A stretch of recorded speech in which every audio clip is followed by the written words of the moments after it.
გარემოს დაცვის სამინისტროში დონორთა 2011 წლის შემაჯამებელი საკოორდინაციო შეხვედრა გაიმართა.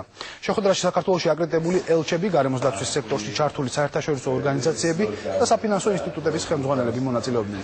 გოგა ხაჩიძე სტუმრებს მიმდინარე წლის განმავლობაში განხორციელებული მნიშვნელოვანი საკითხების შესახებ ესაუბრა. ანგარიში ჩააბარა და მომავალი წლების გეგმებიც გააცნო. შეხვედრაზე ასევე საერთაშორისო დონორთა ორგანიზაციების მიერ დაფინანსებული გარემოს დაცვითი პროექტების ელექტრონული ბაზის პრეზენტაციაც გაიმართა.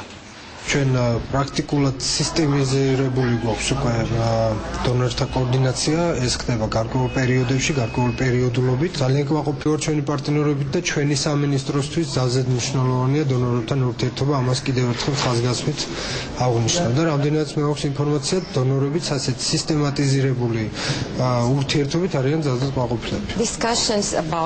გარემოს დაცვითი საკითხები არის ძალიან მნიშვნელოვანი მთელ მსოფლიოში, რადგან გარემო ახდენს სწორედ დიდ გავლენას ბევრ მიმართულებაზე, როგორებიცაა ადამიანის ჯანმრთელობა და სიღარიბე. გარემოს დაცვის სამინისტრო ახდენს დონორი ორგანიზაციების კოორდინაციის შეხვედრას, რაც მიზნად ისახავს უფრო მეტად შევუწყოთ ხელი საქართველოში მიმდინარე გარემოს დაცვით პროექტებს.